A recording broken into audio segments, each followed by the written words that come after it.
हे guys welcome. इस video में हम बात करेंगे कंपास सर्वेइंग के न्यूमेरिकल्स के बारे में। तो स्टार्ट करते हैं आज की video.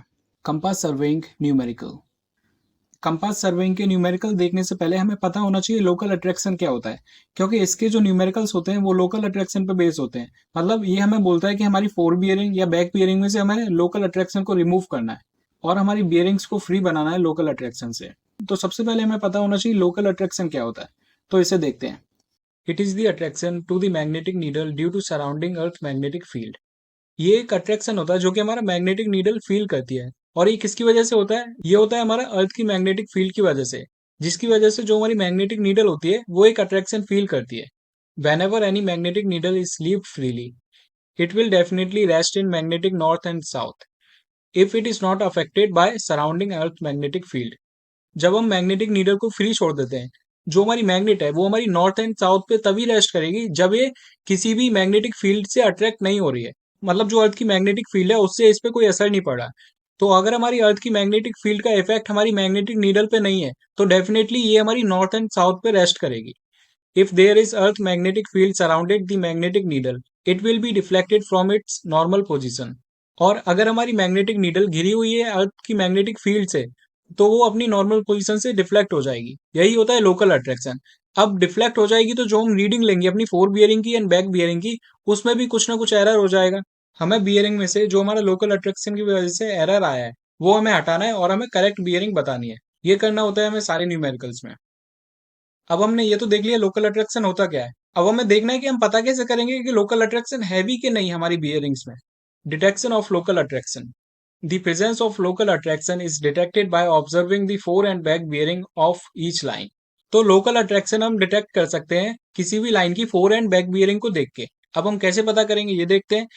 If the difference between the four and back bearing of any line is exactly 180 degree, that means that line is free from local attraction. तो जो हमारी four bearings and back bearings का difference है वो अगर exactly 180 है, तो इस केस में जो हमारी लाइन होगी वो हो जाएगी हमारी free from local attraction. If the difference between the fore and back bearings of any line not exactly 180 degree, that means line is affected by local attraction. तो अगर हमारी कोई भी लाइन की four bearing and back bearing का difference exactly 180 degree नहीं है, तो इस वाली केस में जो हमारी लाइन है वो हमारी लोकल अट्रैक्शन से अफेक्ट हो रही है। मतलब इसमें जो हमारी four bearing and back bearing है उसमें कुछ ना कुछ एरर है। तो लोकल अट्रैक्शन को एलिमिनेट करने के लिए हमारे पास एक मेथड होता है, method of elimination of local attraction by included angle. तो इंक्लूडेड एंगल की हेल्प से हम लोकल अट्रैक्शन को एलिमिनेट कर सकते हैं। इंक्लूडेड एंगल्स होते हैं हमारे इंटीरियर एंगल्स। जैसे ये हमारा शेप है, इसमें ये जो अंदर वाले एंगल्स हैं यही हमारे इंटीरियर एंगल्स, और इन्हें इंक्लूडेड एंगल्स भी बोलते हैं। तो इसका फर्स्ट स्टेप है find out the included angles of each station. तो इसके फर्स्ट स्टेप में हमें इसके सारे स्टेशन के इंक्लूडेड एंगल्स फाइंड करने हैं। इसका सेकंड स्टेप क्या कहता है? Apply the check for the sum of included angles. The sum of included angles should be 2n-4 into 90 degree. तो इंक्लूडेड एंगल्स निकालने के बाद हमें इन एंगल्स को चेक करना है। तो जो हमने फॉर्मूला देखा था 2n-4 इंटू 90 डिग्री, अगर जो हमारे इंक्लूडेड एंगल्स हैं उन सभी का सम इसके इक्वल आ जाता है, तो जो हमारे एंगल्स होंगे वो करेक्ट होंगे। If the sum of included angles is not equal to 2n-4 into 90 degree, then apply the correction to the each angle equally.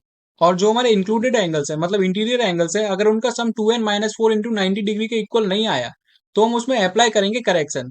इसका थर्ड स्टेप क्या कहता है?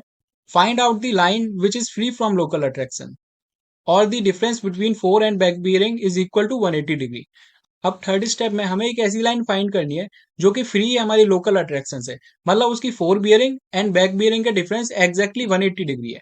और इसके फोर्थ स्टेप में क्या करेंगे? Starting from the unaffected line with the help of corrected included angle, find out the bearing of another lines. तो फोर्थ स्टेप में हम स्टार्ट करेंगे जो लाइन हमने सेलेक्ट की थी उससे, और जो हमने इंक्लूडेड एंगल्स फाइंड किए थे उसकी हेल्प से हम अनदर लाइंस की बियरिंग्स निकालेंगे। बियरिंग्स मतलब एंगल्स निकालेंगे। तो ये हमारे चार इजी से स्टेप जिसकी हेल्प से हम न्यूमेरिकल सॉल्व करेंगे।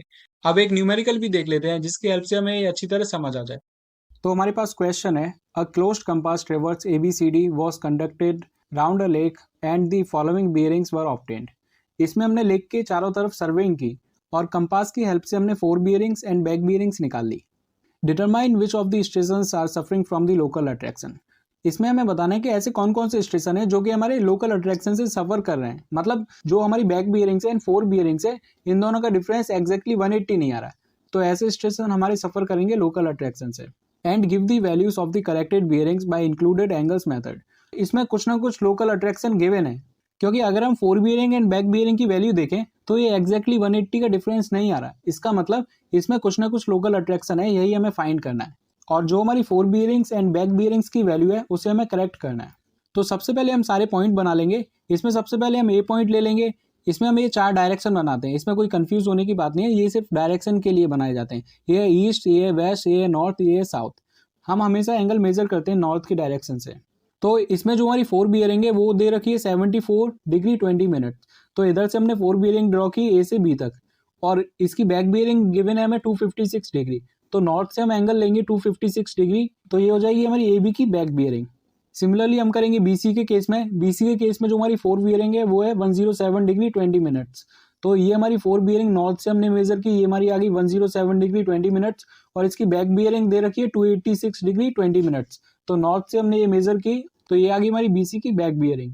ऐसे ही हम सीडी के केस में करेंगे। सीडी के केस में जो हमारी फोर बियरिंग है वो है 224 डिग्री 50 मिनट्स, और जो हमारी बैक बियरिंग है वो है हमारी 44 डिग्री 50 मिनट्स। और डीए के केस में भी ऐसे ही है। इसमें जो हमारी फोर बियरिंग है वो है हमारी 306 डिग्री, इसे भी हमने नॉर्थ से मेजर किया है। और जो हमारी बैक बियरिंग है डीए की वो है हमारी 126 डिग्री, इसे भी हमने नॉर्थ से मेजर किया है। तो हमने अपनी सारी बियरिंग्स की हेल्प से ये डायग्राम बना लिया। अब हमें स्टेप फर्स्ट फॉलो करना है। इसमें हमें इंक्लूडेड एंगल्स फाइंड करने हैं। तो इंक्लूडेड एंगल्स तो हमारे इंटीरियर एंगल्स होते हैं ये सारे।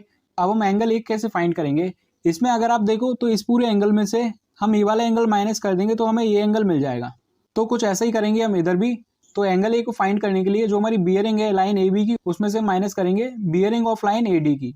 तो हम 74 डिग्री 20 मिनट्स में से माइनस कर देंगे 126 डिग्री, तो हमारे पास आ जाएगा 51 डिग्री 40 मिनट्स। लेकिन ये जो आंसर आया ये हमारा आया नेगेटिव में। नेगेटिव मतलब जो हमारी डायरेक्शन है इसकी वो हमारी एंटी क्लॉकवाइज हो गई। तो इसीलिए जो हमारा नेगेटिव साइन आया उसकी जगह हमने लिख दिया एंटी क्लॉकवाइज। सिमिलरली हम बी का एंगल भी निकाल लेंगे। तो बियरिंग ऑफ बीसी में से हम माइनस कर देंगे बियरिंग ऑफ बीए। तो बियरिंग ऑफ बीसी में से माइनस कर देंगे बियरिंग ऑफ बीए। जो हमारी बैक बियरिंग है बीए की वो हम माइनस कर देंगे इसमें से। तो हम माइनस करेंगे 107 डिग्री 20 मिनट्स में से 256 डिग्री, तो हमारे पास आ जाएगा 148 डिग्री 40 मिनट्स। तो ये भी हमारा नेगेटिव साइन में आएगा, तो इसे भी हम एंटी क्लॉकवाइज लिख लेंगे। तो सिमिलरली हम सी एंगल भी निकाल लेंगे और डी एंगल भी निकाल लेंगे। डी एंगल में जो हमारा एंगल आया वो हमारा क्लॉकवाइज आया, क्योंकि जो हमारा आगे वाला एंगल है वो हमारा बड़ा है और पीछे वाला छोटा है, इस वजह से क्लॉकवाइज आया। लेकिन जो हमारे इंक्लूडेड एंगल होते हैं उसे हम एंटी क्लॉकवाइज मेजर कर रहे हैं, तो हमें से क्लॉकवाइज में से एंटी क्लॉकवाइज में कन्वर्ट कर लेंगे। तो हम 360 में से इस एंगल को माइनस कर देंगे, तो हमारे पास एंगल आ जाएगा 98 डिग्री 10 मिनट्स, जो कि एंटी क्लॉकवाइज डायरेक्शन में होगा। अब हम देखेंगे स्टेप सेकंड। स्टेप सेकंड में हमें क्या करना है, check for the included angles. तो जो भी हमारे इंक्लूडेड एंगल्स आए हमें उन सबका सम कर लेना है। अब सम किसके इक्वल होना चाहिए, ये फॉर्मूला भी हमने देखा था 2n-4 90 डिग्री। और इस वाले में हम देखेंगे तो इस वाले में हमारे पास साइड 4 है, 1 2 3 4। तो जो हमारी n की वैल्यू होगी वो हमारी 4 हो गई। तो जो हमारे इंक्लूडेड एंगल्स हैं उन सभी का सम हमारा 360 होना चाहिए। तो हमने सारे इंक्लूडेड एंगल्स का सम किया, तो हमारे पास एक्जैक्टली 360 डिग्री वैल्यू आ गई। As the included angles is equal to the theoretical sum, hence there is no need to apply correction to the included angles. तो जैसा कि हमारे सारे included angles का सम इक्वल आ गया हमारे theoretical angles के सम के, तो इसमें हमारा कोई एरर नहीं है, तो इसमें हमें कोई करेक्शन अप्लाई नहीं करना पड़ेगा। लेकिन अगर हमारी ये वैल्यू 360 नहीं आती, अगर ये 364 होती, तो हम इसमें क्या करते, तो जो हमारी थ्योरेटिकल वैल्यू और जो हमारी वैल्यू आती है इधर 364, उनके बीच में जो डिफरेंस होता, मतलब जो हमारे 4 डिग्री का डिफरेंस होता, उससे हम इन चारों एंगल में से माइनस कर देते। तो हम एंगल ए में से भी 1 डिग्री माइनस कर देते, बी में से भी 1 डिग्री माइनस कर देते, सी में से भी 1 डिग्री माइनस, और डी में से भी 1 डिग्री माइनस कर देते। तो हमारे पास हमारे करेक्ट इंक्लूडेड एंगल्स आ जाते हैं। लेकिन इसमें सब कुछ करेक्ट है, तो इसमें ऐसा कुछ करने की जरूरत नहीं है। अब हम देखेंगे स्टेप थर्ड। अब हमें इसमें ऐसी लाइन फाइंड करनी है जो कि फ्री है हमारी लोकल अट्रैक्शन से, मतलब जिसकी four bearing and back bearing का डिफरेंस एक्जैक्टली 180 है। अब इसे पढ़ लेते हैं, क्या बोल रहा है भैया। Find out the line which is free from local attraction. Here we find the fore and back bearing of a line CDR differ exactly by 180. तो हमें ऐसी लाइन फाइंड करनी थी जिसका एक्जैक्टली डिफरेंस हमारा 180 डिग्री हो। तो ऐसी लाइन है हमारी CD, तो CD हमें वो लाइन मिल गई। Hence station C and D are free from local attraction. That means bearings of line CD are the correct bearings. तो इसका डिफरेंस आया हमारा 180, तो इसका मतलब वो जो हमारी लाइन CD है वो हमारी लोकल अट्रैक्शन से फ्री है, और जो इसकी फोर एंड बैक बियरिंग है वो करेक्ट बियरिंग्स है। अब देख लेते हैं इसका लास्ट स्टेप, फोर्थ स्टेप। इसमें हमें बियरिंग्स कैलकुलेट करनी है सारे स्टेशंस की। हमारे पास करेक्ट फोर बियरिंग है CD की 224 डिग्री 50 मिनट्स, और हमारे पास करेक्ट बैक बियरिंग है CD की जो कि है 44 डिग्री 50 मिनट्स। अब हमें करेक्ट फोर बियरिंग फाइंड करनी है लाइन DA की। अब बियरिंग का एंगल तो हम नॉर्थ से मेजर करते हैं, तो नॉर्थ से हम मेजर करेंगे इधर तक, ये वाली लाइन तक, तो हमें ये पूरा एंगल चाहिए होगा। अब ये पूरा एंगल हमें कैसा मिलेगा, तो अगर ये खाली एंगल आपको दिख रहा है, अगर ये एंगल हम पूरे 360 में से माइनस कर देंगे तो हमारे पास फोर बियरिंग आ जाएगी DA की। और एक खाली एंगल कैसे मिलेगा हमें, तो जो हमारे पास इंक्लूडेड एंगल्स था, जो हमारा इंटीरियर एंगल्स था, और उसमें से हम DC की फोर बियरिंग माइनस कर दें तो हमारे पास ये एंगल आ जाएगा। फिर इस एंगल को हम 360 में से माइनस कर देंगे तो हमारे पास फोर बियरिंग आ जाएगी DA की। तो इसमें भी हम कुछ ऐसा करेंगे, bearing of line DC plus angle D। इसमें हम एंगल प्लस कर रहे हैं, लेकिन हमें पता है जो हमारे इंक्लूडेड एंगल्स थे वो हमारे एंटी क्लॉकवाइज थे, तो इसमें जो हमारा साइन आएगा वो हमारा नेगेटिव आएगा। और इसमें जो हम वैल्यू पुट कर देंगे उसके बाद जो हमारा एंगल आएगा, ये जो खाली वाला, इसकी वैल्यू आई हमारी -53 डिग्री 20 मिनट्स। तो अगर हम 360 डिग्री में से 53 डिग्री 20 मिनट्स माइनस कर देंगे तो हमारे पास आ जाएगा 306 डिग्री 40 मिनट्स। और four bearing and back bearing में क्या रिलेशन होता है हमें ये भी पता है, तो इसमें हमें निकालना है बैक बियरिंग ऑफ DA। इसमें जो हमारी फोर बियरिंग है वो हमारी 180 से ज्यादा है, तो हमारी बैक बियरिंग का फॉर्मूला हो जाता है फोर बियरिंग माइनस 180 डिग्री। तो इसमें फोर बियरिंग की वैल्यू पुट करेंगे, उसमें से हम माइनस कर देंगे 180 डिग्री, तो ये हमारे पास इसकी बैक बियरिंग की वैल्यू आ गई, जो कि हमारी करेक्ट बैक बियरिंग की वैल्यू है। तो अगर हम back bearing and four bearing के डिफरेंस लेंगे तो ये हमारा एक्जैक्टली 180 डिग्री आएगा, तो ये हमारा फ्री फ्रॉम लोकल अट्रैक्शन हो गया। सिमिलरली हम AB के केस में भी ऐसा करेंगे, बियरिंग ऑफ लाइन AD में प्लस कर देंगे एंगल A, तो इसमें से भी हमारा एंगल A माइनस हो जाएगा क्योंकि ये भी एंटी क्लॉकवाइज डायरेक्शन में। तो इसमें हमारी AB की फोर बियरिंग आ गई 75 डिग्री। अब हमें AB की बैक बियरिंग निकालनी है, तो इसमें भी हम सेम फॉर्मूला अप्लाई करेंगे, लेकिन इस वाले केस में जो हमारी फोर बियरिंग की वैल्यू है वो 75 डिग्री है, मतलब हमारी 180 से कम है, तो इसमें हम प्लस 180 कर देंगे। तो हमारी बैक बियरिंग की वैल्यू आ गई AB के केस में 255 डिग्री। तो इसकी back bearing and four bearing का डिफरेंस निकालेंगे, वो भी हमारा एक्जैक्टली 180 डिग्री आएगा, तो ये भी हमारी फ्री होगी लोकल अट्रैक्शन से। अब इसमें BC की फोर बियरिंग निकालनी है, तो इसमें भी हम बियरिंग ऑफ लाइन BA करेंगे, उसमें प्लस कर देंगे एंगल B। जो हमारी बैक बियरिंग है AB के लिए वो हमारी फोर बियरिंग बन जाती है BA के लिए। तो अगर हम A से B पॉइंट पे जाते हैं तो हमारी फोर बियरिंग अलग होती है और बैक बियरिंग अलग होती है, लेकिन अगर हम B से A पॉइंट पे आते हैं तो जो हमारी फोर बियरिंग होती है वो बैक बियरिंग बन जाती है और बैक बियरिंग फोर बियरिंग बन जाती है। तो ये सिंपल सा कॉन्सेप्ट है, आप समझ गए होंगे शायद। तो इस वाले केस में भी हमें फोर बियरिंग निकालनी है BC की, तो इसमें हम BA की फोर बियरिंग पुट करेंगे, मतलब जो हमारी AB की बैक बियरिंग है वो पुट करेंगे। तो 225 पुट करने के बाद हम इसमें से एंगल B माइनस कर देंगे, जो कि हमारा 148 डिग्री 14 मिनट्स, क्योंकि ये हमारा एंटी क्लॉकवाइज है इसीलिए हम इसमें से माइनस कर देंगे। तो हमारी वैल्यू आ गई 106 डिग्री 20 मिनट्स। अब हमें BC लाइन की बैक बियरिंग निकालनी है, तो फॉर्मूला हो जाता है फोर बियरिंग प्लस 180 डिग्री, क्योंकि जो हमारी फोर बियरिंग है वो हमारी 180 से कम है, इसीलिए हम इसमें प्लस करेंगे 180 डिग्री। तो हमारे पास एंगल आ जाता है 286 डिग्री 20 मिनट्स। इसमें एक छोटी सी गलती है कि इसमें एक 6 एक्स्ट्रा आ गया, तो इस पर इतना ध्यान मत देना। तो हमारे पास हमारी सारी करेक्ट फोर बियरिंग्स भी आ गई और करेक्ट बैक बियरिंग्स भी आ गई, तो हम इसे एक टेबल में लिख लेंगे। तो ये हो गया हमारे पूरे क्वेश्चन का सॉल्यूशन। सो इस वीडियो में इतना ही, मिलते हैं अपनी नेक्स्ट वीडियो में। Thank you for now.